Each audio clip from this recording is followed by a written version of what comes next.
Assalamualaikum warahmatullahi wabarakatuh. Dulur-dulur Panggonan Wingit. Selamat datang kembali di channel Panggonan Wingit, tempat di mana kisah-kisah misteri, cerita horor, dan pengalaman tak masuk akal dikisahkan apa adanya, tanpa dilebihkan, tanpa dikurangi. Hanya satu pesan, tidak semua yang tidak terlihat itu tidak ada. Malam ini, siapkan diri kalian, karena kita akan mendaki. Bukan hanya sebuah gunung, tapi sebuah jalur yang katanya masih hidup. Jalur yang tidak selalu bisa ditemukan di peta. Jalur yang hanya terbuka saat kita dipanggil. Sebuah kisah tentang pendakian ke Gunung Selamat, tentang larangan yang diabaikan, tanda yang dibuka tanpa sadar, dan sesuatu yang mengikuti tanpa pernah terlihat jelas. Matikan lampu jika berani. Gunakan headset agar setiap bisikan terdengar. Dan ingat, kalau nanti ada yang memanggil nama kalian, pastikan dulu siapa yang memanggil. Mari kita mulai. Kisahnya. Pagi itu langit di kaki Gunung Selamat tampak bersih. Tapi udara terasa aneh, dingin yang tidak sekadar karena ketinggian. Raka berdiri di dekat papan registrasi basecamp, memandangi puncak yang setengah tertutup bayang kabut tipis. Ini bukan pertama kalinya dia mendaki. Tapi entah kenapa dadanya terasa berat sejak turun dari motor. Perasaan gue doang atau tempat ini sepi banget ya? Gumamnya. Di belakangnya Dimas tertawa kecil. Namanya juga gunung, bukan pasar malam. Tim mereka berjumlah 5 orang. Raka, paling berpengalaman, tenang, dan terbiasa memimpin jalur. Dimas, sahabatnya, santai, suka bercanda, sering meremehkan hal mistis. Nanda, teliti dan logis, tukang catat koordinat dan logistik. Sari, pendaki baru, peka suasana, mudah merasa tidak nyaman. Bayu, pendiam, jarang bicara, tapi fisiknya paling kuat. Basecamp terlihat sederhana, bangunan kayu, warung kecil, dan pos jaga. Tapi tidak ada suara ramai pendaki seperti biasanya. Hanya 2 orang duduk di bangku bambu, berbicara pelan. Bahkan burung pun jarang terdengar. Penjaga basecamp, pria berusia sekitar 50 tahun dengan jaket hijau lusuh, memeriksa data mereka lebih lama dari biasanya. Kalian naik hari ini? Tanyanya tanpa senyum. Iya pak, rencana jam 1 malam, jawab Raka. Pria itu mengangguk pelan, lalu berkata dengan nada datar. Kalau kabut turun cepat, berhenti. Jangan diteruskan. Dimas menyenggol Raka. Standar banget nasihatnya. Tapi penjaga itu belum selesai. Kalau dengar suara dipanggil, jangan jawab, walaupun suaranya mirip teman sendiri. Sari menoleh cepat. Maksudnya? Jawab saja di dalam hati. Jangan bersuara. Nanda mencoba tersenyum sopan. Sering kejadian, Pak. Penjaga itu menatap ke arah jalur masuk hutan. Yang jawab, biasanya muter. Muter gimana? Tanya Bayu. Jalannya sama. Tapi nggak sampai-sampai. Dimas terkekeh. GPS ada, Pak. Tenang. Penjaga tidak membalas tawa. Ia justru menambahkan satu lagi. Dan jangan dirikan tenda di tanah yang terlalu rata. Kalau di gunung ini ada tempat terlalu pas, biasanya itu bukan buat manusia. Suasana mendadak hening. Raka mengangguk hormat. Siapa? Terima kasih. Saat mereka bersiap masuk jalur, seorang ibu warung memanggil pelan, memberi mereka teh panas gratis. Tangannya sedikit gemetar saat menyerahkan gelas ke Sari. Hati-hati kalau sore terasa cepat gelap. Katanya lirih. Kadang bukan mataharinya yang turun, tapi kabutnya yang naik. Dimas kembali tersenyum miring. Wah, paket lengkap horornya. Sari tidak membalas. Sejak turun dari motor, bulu kuduknya belum benar-benar turun. Mereka mulai berjalan memasuki jalur hutan. Tanah lembab, akar menonjol, dan pepohonan rapat membuat cahaya cepat redup. Baru 15 menit berjalan, suara basecamp sudah hilang sepenuhnya, seolah tertutup sesuatu. Di tikungan jalur pertama, mereka berpapasan dengan seorang kakek tua berdiri di pinggir pohon pinus. Pakaiannya serba gelap, membawa tongkat kayu panjang. Tidak membawa carrier. Tidak tampak seperti pendaki. Raka menyapa. Pagi, Mbah. Kakek itu tidak menjawab. Hanya menatap satu persatu wajah mereka. Lama. Terlalu lama. Tatapannya berhenti di Dimas. Entah kenapa, senyum Dimas perlahan hilang. Mau naik, kata kakek itu akhirnya. Suaranya serah kering. Bukan bertanya, seperti memastikan. Iya mbah, jawab Raka sopan. Tongkatnya mengetuk tanah sekali. Jangan merasa semua jalur itu untuk kalian. Dimas berbisik. Tim penyambutan juga ada ya ternyata. Kakek itu menoleh cepat ke arahnya. Tajam. Seolah mendengar bisikan sekecil apapun. Lalu ia melangkah ke balik pohon. Hilang. Bayu mengerutkan dahi. Cepat banget. Raka melangkah ke sisi pohon tempat kakek tadi berdiri. Kosong. Tidak ada suara langkah menjauh. Tidak ada ranting bergerak. Sari berbisik pelan. Kita barusan lihat hal yang sama kan? Dimas mengangkat bahu. Orang lokal. Biasa. Tapi untuk pertama kalinya sejak datang, tidak ada satupun dari mereka yang benar-benar merasa santai lagi. Dan tanpa mereka sadari, kabut tipis mulai turun. Lebih cepat dari jadwal. Awal pendakian masih terasa wajar. Jalur tanah coklat lembab, akar pohon melintang seperti tangga alami, dan bau hutan basah memenuhi udara. Raka berjalan paling depan, mengecek pita penanda jalur yang terikat di batang-batang pohon. Semua tampak sesuai peta yang ia simpan di jam GPS-nya. Tempo santai aja, kita nggak ngejar summit attack, katanya. Dimas di belakang langsung menyahut. Santai itu konsep yang indah.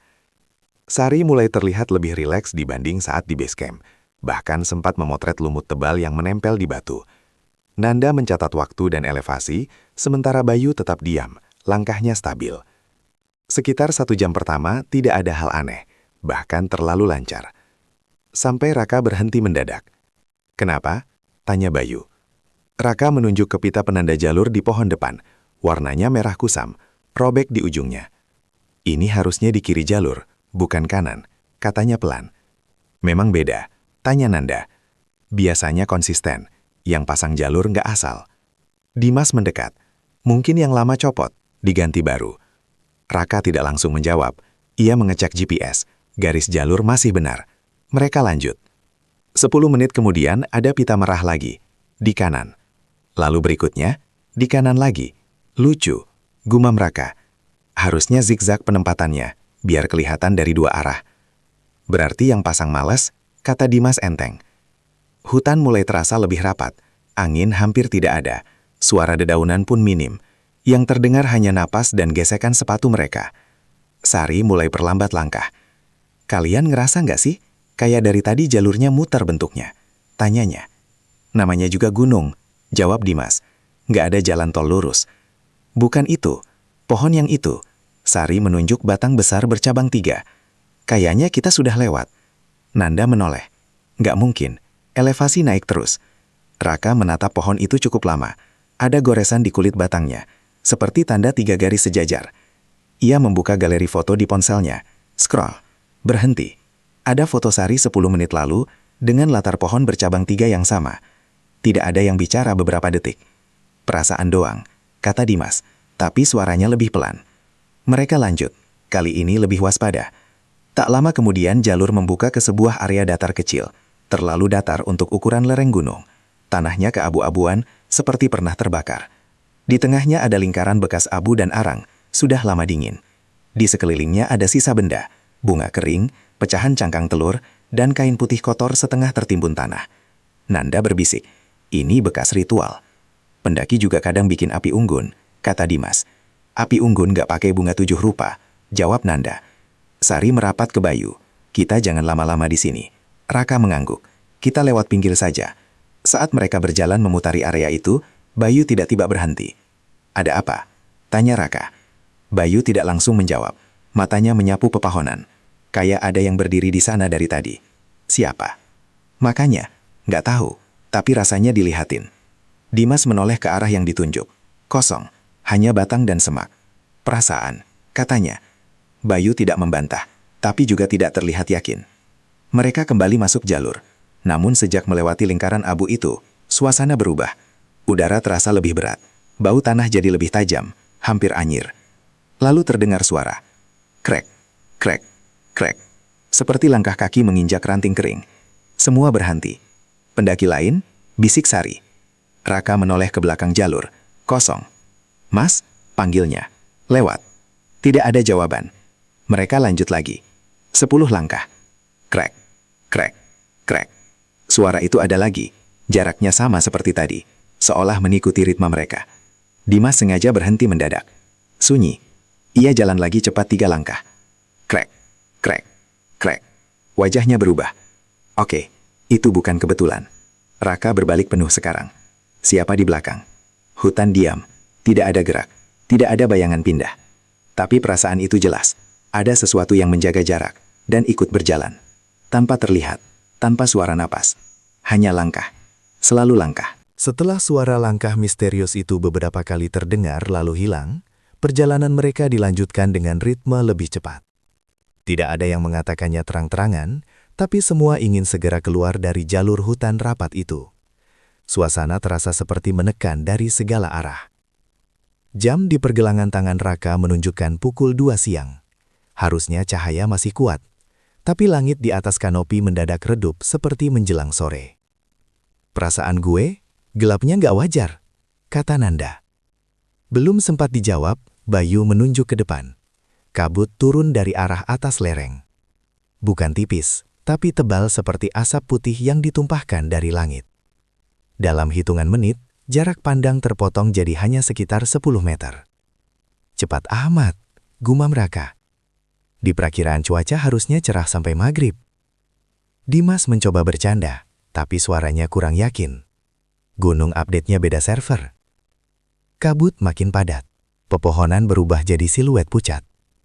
Suara hutan seperti teredam kapas. Bahkan langkah kaki mereka terdengar lebih pendek. Raka berhenti dan melihat GPS. Garis jalur masih ada, tapi titik posisi mereka berkedip tidak stabil. Kenapa? Tanya Sari. Koordinatnya loncat-loncat. Nanda mengeluarkan kompas manual. Jarumnya bergetar kecil, lalu pelan berputar beberapa derajat sendiri. Medan magnet? Tebaknya. Di sini nggak ada sumber gangguan sebesar itu, jawab Raka pelan. Ia mencoba kalibrasi ulang GPS. Arah jalur di layar justru bergeser sekitar 20 derajat dari arah sebenarnya yang ditunjuk kompas. Mana yang benar? Tanya Dimas. Tidak ada yang menjawab. Kabut kini begitu tebal sampai ujung carrier Bayu di depan pun kadang hilang dari pandangan. Raka membuat keputusan cepat. Kita stop cari tempat camp. Nggak aman lanjut. Setuju, kata Nanda langsung. Mereka menyisir sisi jalur perlahan. 5 menit berjalan, kabut sedikit membuka, menampakkan sebuah area datar cukup luas. Tanahnya relatif kering, hampir tidak ada akar, dan terlindung lengkungan pohon di sekelilingnya seperti pagar alami. Ini enak banget, kata Dimas. Kayak spot buatan. Raka justru tidak langsung senang. Kalimat penjaga base camp teringat jelas. Jangan dirikan tenda di tanah yang terlalu rata. Tapi pilihan mereka sedikit. Opsinya cuma ini, kata Bayu pendet. Raka menimbang beberapa detik lalu mengangguk. Kita camp, rapatkan tenda. Mereka mendirikan 2 tenda. Kabut menggantung rendah, membuat suara kecil terasa dekat. Aktivitas sore berlangsung cepat dan senyap. Masak, makan, cek logistik. Tidak ada yang benar-benar banyak bicara. Menjelang malam, suhu turun drastis. Sekitar pukul 8, saat mereka sudah di dalam tenda, gangguan pertama datang. Halus. Ada yang bawa parfum? Tanya Sari dari dalam tenda cewek. Parfum apaan? Sahut Dimas dari tenda sebelah. Bau melati, kuat banget. Raka mengendus udara. Benar. Harum melati segar, kontras dengan bau tanah dan daun basah. Terlalu wangi untuk ukuran hutan ketinggian. Angin bawa dari bawah mungkin, kata Nanda, tapi nadanya ragu. 10 menit kemudian, terdengar suara seperti orang berbisik. Tidak jelas kata-katanya. Seperti 2 orang berbicara sangat pelan di luar tenda. Dimas membuka sedikit resleting.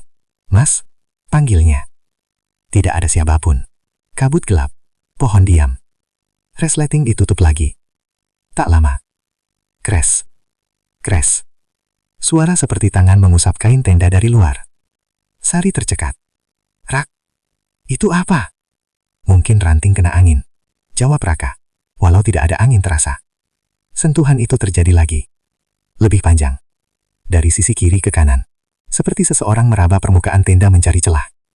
Bayu dari tenda sebelah mengetuk dinding kain. Kalian juga dengar? Iya, jawab Raka. Mereka sepakat diam, tidak membuka tenda lagi. Malam makin larut. Hutan terasa terlalu sunyi. Lalu terdengar suara pelan, sangat dekat. Tepat di luar tenda Raka dan Dimas. Dim? Mas? Dimas membeku. Itu suara perempuan. Lembut. Jelas memanggil namanya dengan jeda yang familiar. Dim? Mas? Raka langsung mencengkram lengan temannya. Keras, tanpa bicara. Karena suara itu tidak datang dari arah jalur, tapi dari sisi belakang tenda. Arah lereng curam yang tadi kosong. Malam sudah lewat tengah ketika udara di dalam tenda terasa semakin dingin. Raka masih belum tidur. Tangannya tetap mencengkram lengan Dimas sejak suara itu memanggil namanya. Tidak ada panggilan lanjutan selama beberapa menit. Justru itu yang membuat suasana makin menekan. Sunyi yang tidak normal. Biasanya malam hutan tetap punya suara, serangga, gesek daun, atau angin tipis. Tapi sekarang seperti semua dimatikan sekaligus. Dimas berbisik sangat pelan. Itu, suara siapa? Raka menggeleng. Ingat kata penjaga base camp. Jangan dijawab, balas Dimas lirih. Beberapa menit berlalu. Mereka hampir mengira gangguan itu selesai. Sampai terdengar suara lain. Kali ini berbeda. Bukan bisikan lembut. Terdengar seperti orang menahan sakit. Tolong. Serak. Lemah. Seperti seseorang kelelahan. Datangnya dari depan tenda. Sari langsung terdengar dari tenda sebelah. Suaranya gemetar. Kalian dengar juga? Iya, jawab Nanda. Tolong. Dingin. Suara itu kini lebih jelas. Suara perempuan muda. Terputus-putus. Seolah orang tersesat. Refleks Dimas meraih resleting. Pendaki nyasar. Tangan Raka menahan lagi, lebih keras. Jangan. Kalau beneran orang gimana? Suara itu datang lagi. Kali ini disertai batu kecil. Bayu dari tenda samping berkata pelan tapi tegas. Gak ada langkah naik. Dari tadi tanah gak bunyi. Kalimat itu membuat Dimas berhenti. Karena benar, tidak ada suara orang berjalan mendekat sejak panggilan pertama. Tiba-tiba saja suara itu sudah ada di depan. Mas, buka. Sari mulai menangis tertahan. Itu dekat banget. Resleting tenda mereka bergetar kecil. Bukan tertarik, tapi seperti ditekan dari luar oleh jari. Sekali, dua kali, lalu berhenti. Napas semua orang tertahan. Raka mematikan lampu headlamp di dalam tenda, gelap total. Mereka duduk diam hampir 1 menit penuh. Kemudian, dari balik kabut di luar, terlihat bayangan. Siluet tinggi berdiri sekitar 5 meter di depan tenda. Terlihat samar, lewat kain tipis yang memutih oleh embun. Bentuknya seperti orang, tapi terlalu tegak. Tidak bergerak, tidak bergeser, hanya berdiri. Dimas menatap dengan mata melebar. Rak, ada orang. Raka tidak menjawab, karena bayangan itu tidak menunjukkan gerakan sekecil apapun. Bahkan tidak bergoyang seperti manusia bernapas. Nanda di tenda sebelah berbisik. Jangan ada yang keluar. Jangan disenter. Tapi rasa penasaran dan panik bercampur. Dimas perlahan mengangkat ponselnya. Mode kamera. Tanpa flash. Mengarah ke depan tenda. Klik.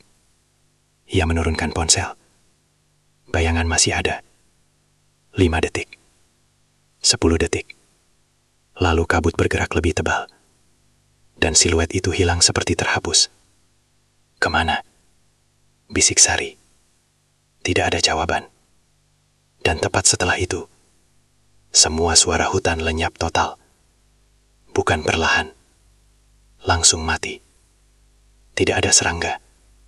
Tidak ada angin. Tidak ada daun jatuh. Seperti dunia di luar tenda berhenti bernapas. Raka merasakan telinganya berdenging. Karena sunyi yang terlalu dalam. Bayu berbisik satu kalimat yang membuat dada semua orang mengeras. Ini bukan gangguan kecil lagi. Tidak ada yang tidur setelah itu. Sekitar pukul 3 lewat. Dimas membuka kembali hasil foto yang tadi diambil. Awalnya terlihat biasa. Kabut putih. Bayangan pohon. Lalu ia zoom. Di antara dua batang pinus, ada bentuk wajah. Pucat. Loncong. Kepala sedikit miring. Mata gelap menatap lurus ke arah kamera. Berdiri lebih jauh dari posisi bayangan yang mereka lihat. Artinya, yang difoto bukan yang berdiri di depan tenda. Dimas tidak jadi menunjukkan ke yang lain. Karena di luar, sesuatu kembali menyentuh kain tenda. Pelan, seolah masih menunggu dijawab.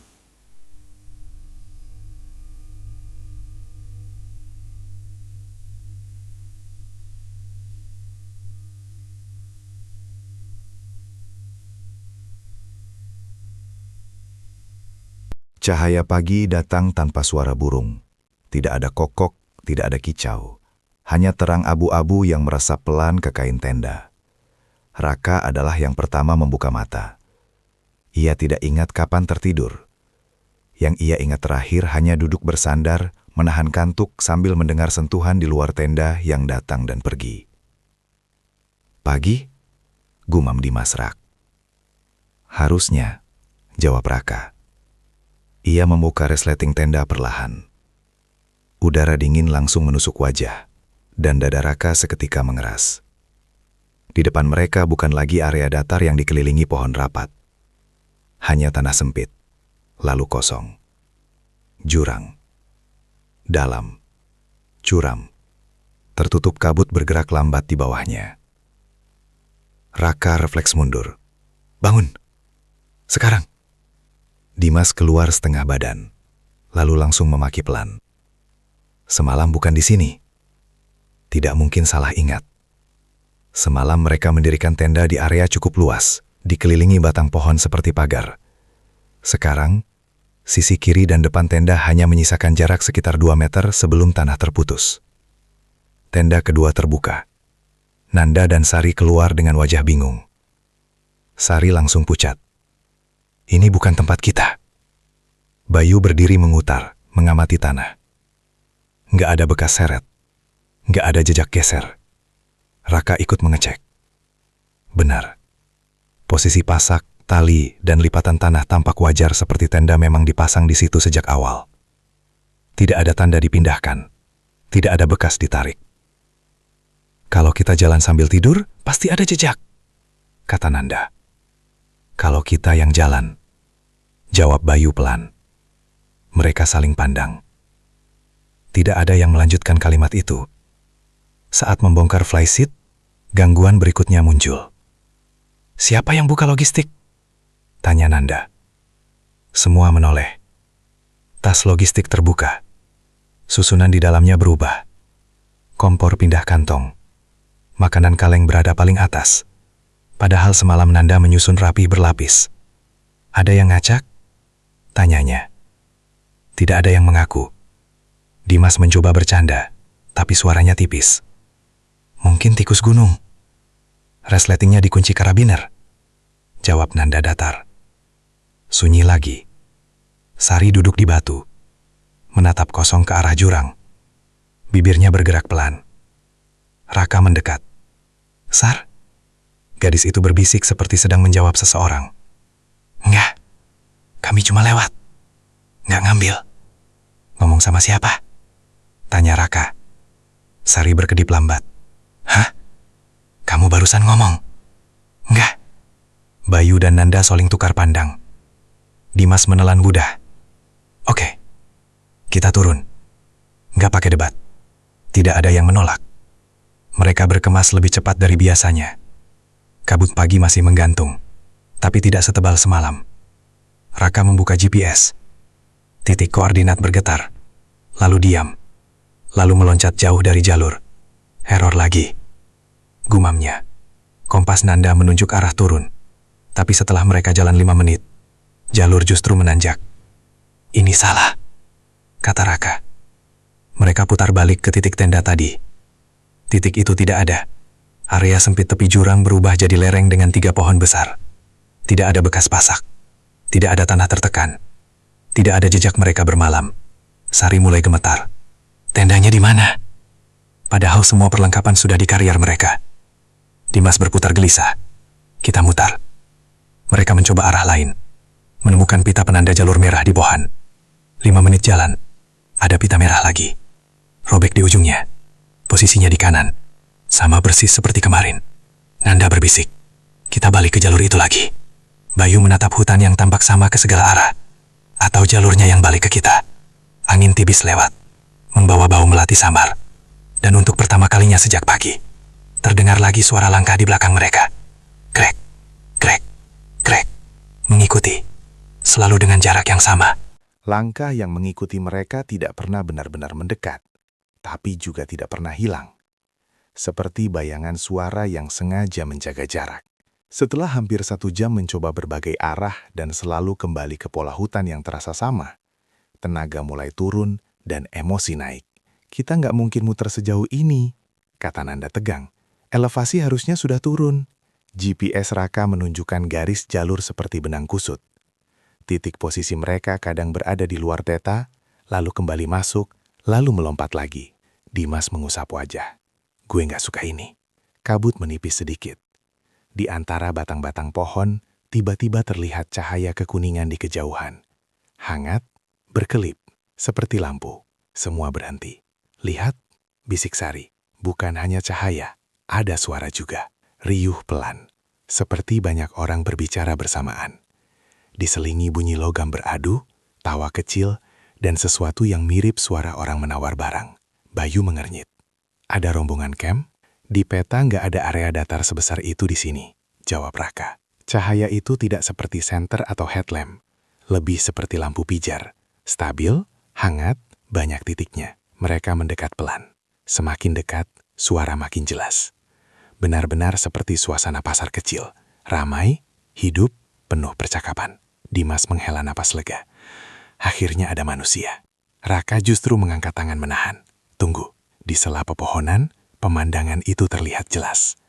Area terbuka luas dengan deretan lapak bambu, lampu gantung kuning, dan bayangan orang lalu lalang. Ada yang duduk, ada yang berdiri, ada yang seperti menata barang. Di tengah hutan, di ketinggian ini, mustahil, kata Nanda pelan. Tapi Dimas sudah melangkah turun lereng kecil ke arah cahaya. Gue panggil mereka. Dim, Janan. Raka menyusul cepat dan menarik tali kariernya. Kenapa? Itu jelas ada orang. Coba cium baunya. Dimas berhenti. Mengendus. Hanya bau tanah basah dan lumut. Tidak ada bau asap. Tidak ada bau makanan. Tidak ada bau manusia. Padahal jika benar ada keramaian dan lampu, pasti ada aroma masakan, kayu bakar, atau minimal bau sampah. Raka menunjuk tanah di depan mereka. Lapisan daun gugur utuh, tidak terinjak. Tidak ada satupun jejak kaki menuju area pasar itu. Kalau ramai, jalurnya rusak, kata Raka pelan. Dimas menatap lagi ke sana. Wajahnya mulai berubah. Sosok-sosok itu bergerak, tapi seperti terlalu halus. Sedikit lambat, seperti bayangan orang yang diputar di video dengan frame aneh. Suara tawanya terdengar, tapi tidak pernah jelas kata-katanya. Sari berbisik gemetar. Mereka nggak punya bayangan. Benar, lampu-lampu menyala, tapi tidak membentuk bayangan di tanah. Tiba-tiba tongkat kayu mengetuk batu di belakang mereka. Tok, semua menoleh bersamaan. Kakek berpakaian gelap itu berdiri di antara 2 batang pohon. Sama seperti di jalur awal. Wajahnya datar, matanya tajam. Jangan turun, katanya pendek. Dimas tercekat. Mbah, itu ada orang. Bukan buat kalian. Suara pasar masih ramai di belakang. Tapi terasa makin jauh, seperti ditarik mundur. Raka menunduk hormat. Itu apa, Mbah? Kakek menatap satu persatu wajah mereka. Berhenti sedikit lebih lama di Sari. Lalu di Dimas. Kalian sudah dilihat. Tidak ada yang berani menyelah. Semalam ada yang menjawab. Lanjutnya, Dimas langsung pucat. Satu jawaban cukup untuk membuka tanda. Tanda apa? Bisik Sari. Kakek mengangkat tongkatnya sedikit, menunjuk ke arah kabut di atas lereng. Angin dingin melintas tiba-tiba. Saat mereka berkedip, cahaya pasar itu padam sekaligus. Gelap, hanya hutan. Tidak ada lapak, tidak ada lampu, tidak ada suara. Seolah keramaian tadi tidak pernah ada. Saat mereka menoleh lagi, kakek itu sudah tidak berdiri di sana. Setelah pasar itu lenyap dan kakek misterius menghilang, tidak ada satupun dari mereka yang berani bicara keras. Mereka berjalan kembali ke jalur sempit dengan formasi rapat. Raka memimpin, Bayu di paling belakang. Tidak ada lagi yang bercanda. Bahkan Dimas kini lebih banyak diam. Langkah yang mengikuti masih ada. Krek, krek, krek. Kadang di kanan, kadang di kiri, tapi tak pernah terlihat. Sekitar 20 menit berjalan, Sari tiba-tiba berhenti. Ada gapura, katanya pelan. Semua menoleh. Gapura apa? Tanya Nanda. Itu, Sari menunjuk lurus ke depan. Di sana hanya ada 2 batang pohon miring membentuk huruf V alami. Cuma pohon, kata Raka. Bukan, itu gapura batu. Ada ukiran, jawab Sari yakin. Wajahnya pucat tapi matanya fokus, seperti melihat sesuatu yang sangat jelas. Dimas berbisik, dia lihat yang beda. Sejak kapan? Tanya Raka. Nanda ragu sebentar, lalu bicara. Sebelum berangkat, Sari sempat nggak ikut briefing terakhir di base camp.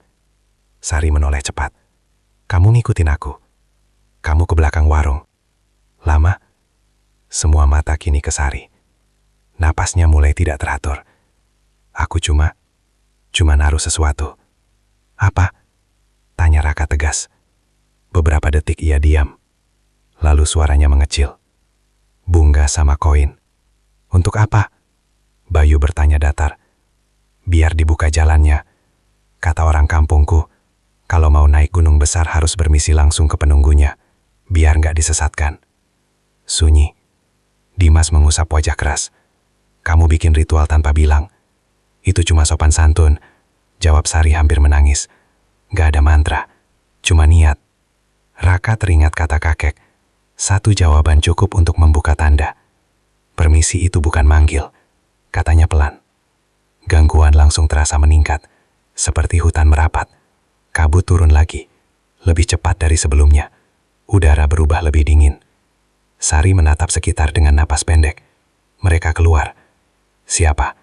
Tanya Nanda. Yang jaga jalur lama. Tidak ada siapapun di mata yang lain.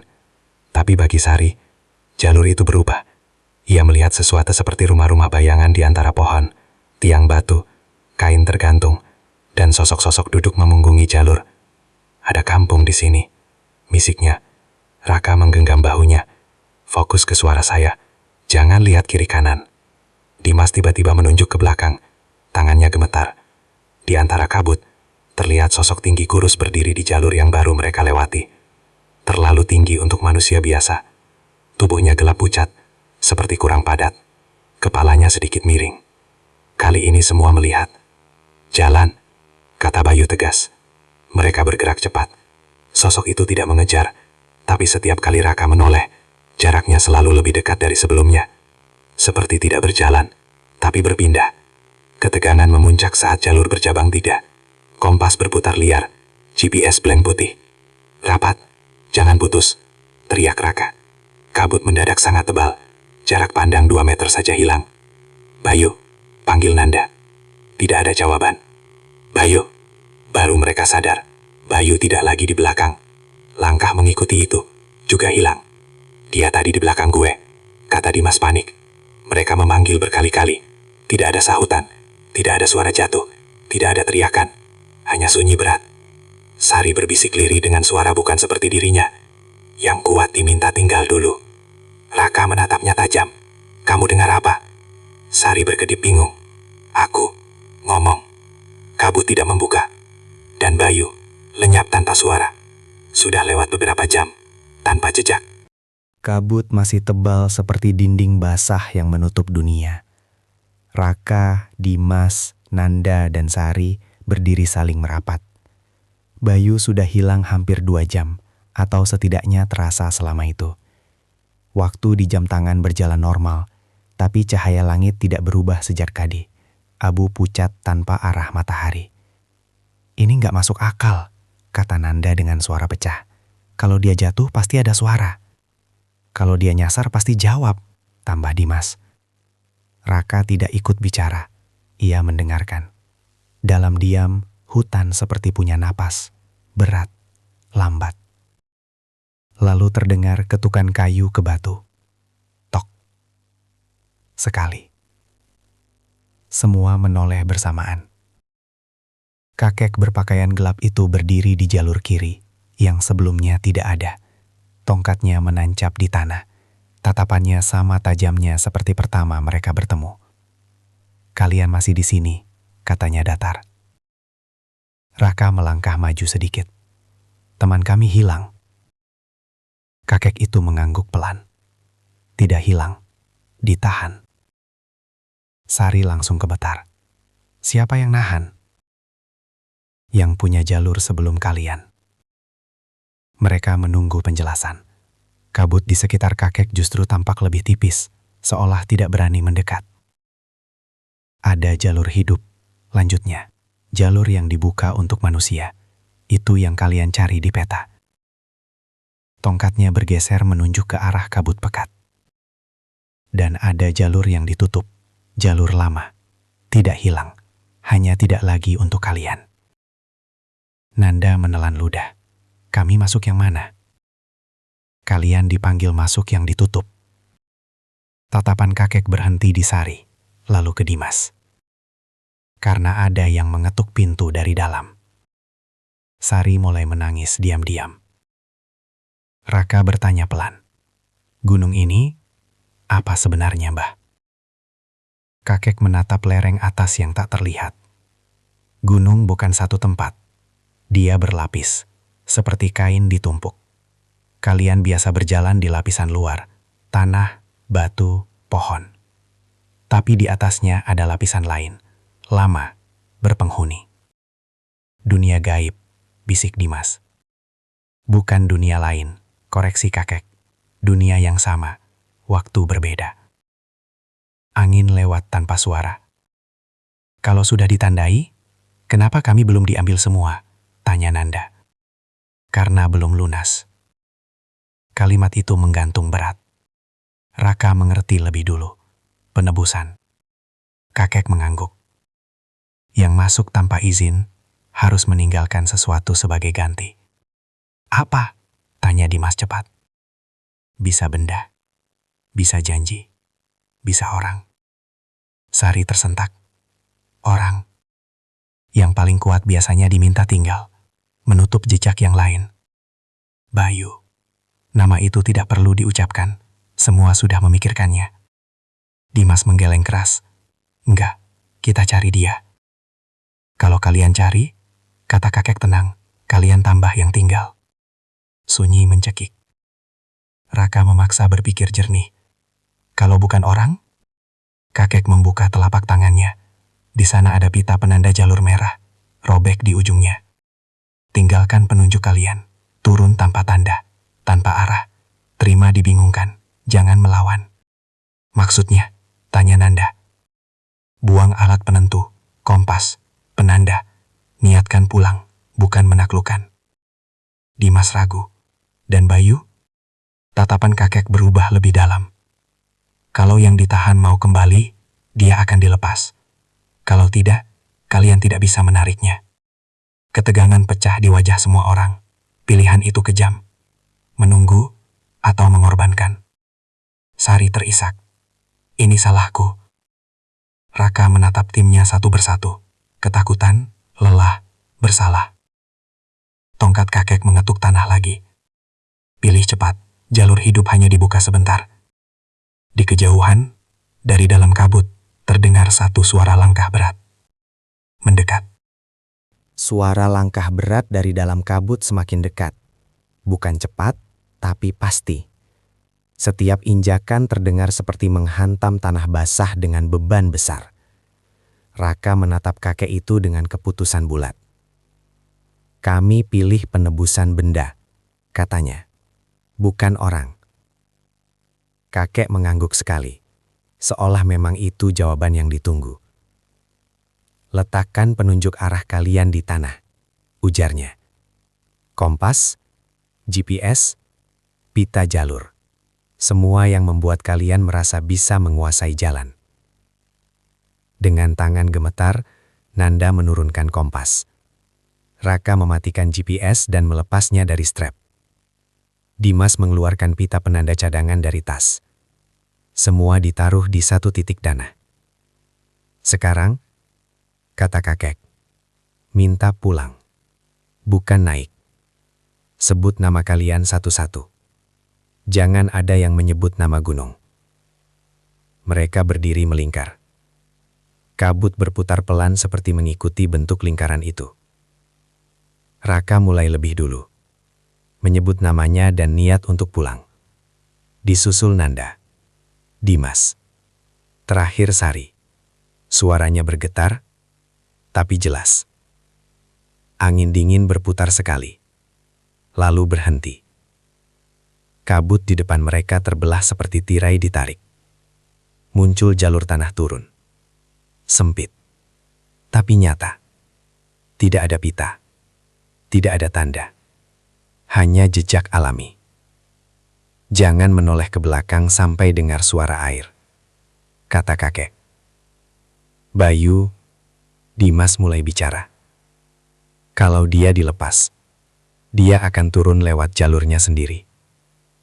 Raka menunduk hormat. Saat mereka mengangkat kepala, kakek itu sudah tidak ada. Hanya tongkat kayu tua tergeletak. Lalu pelan retak dan hancur seperti kayu lapuk puluhan tahun. Mereka turun tanpa bicara. Tidak ada lagi langkah mengikuti. Tidak ada bisikan. Hutan tetap sunyi, tapi tidak menekan. Setelah waktu yang terasa 1 jam, terdengar suara air sungai kecil. Tak lama kemudian, jalur resmi muncul. Dan di tikungan terakhir, Bayu duduk di batu. Carrier masih di punggung.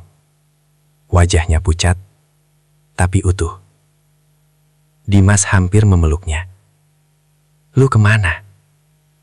Bayu mengernyit. Kemana apanya? Gue di belakang kalian terus. Kalian yang tiba-tiba hilang di kabut. Tidak ada yang bisa menjelaskan.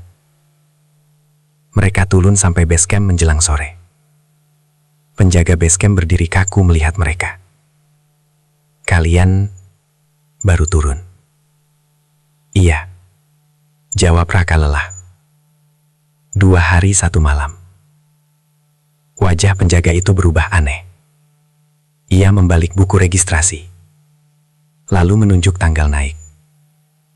4 hari lalu. Mustahil, kata Nanda. Kami cuma camp semalam. Tim SAR sudah siap naik besok pagi kalau kalian belum turun. Jawabnya pelan. Tidak ada yang membantah lagi. Malamnya, setelah mandi dan makan, mereka duduk diam memeriksa ulang dokumentasi. Dimas membuka foto yang diambil saat malam gangguan, termasuk foto kabut depan tenda. Ini yang gue bilang, katanya. Ia zoom foto terakhir sebelum baterai habis.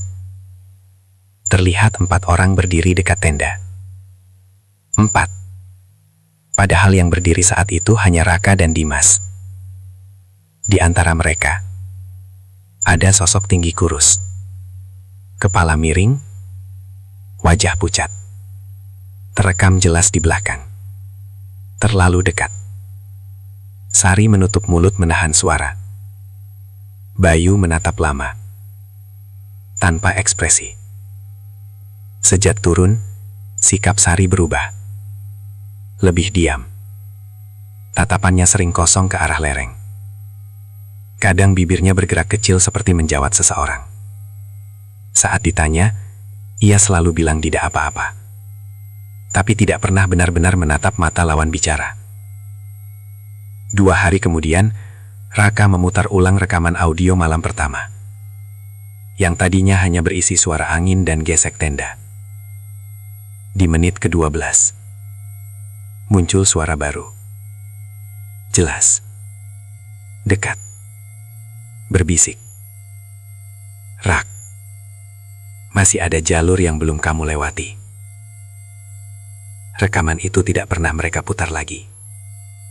Karena setelah suara itu muncul, Terdengar ketukan pelan. Tok.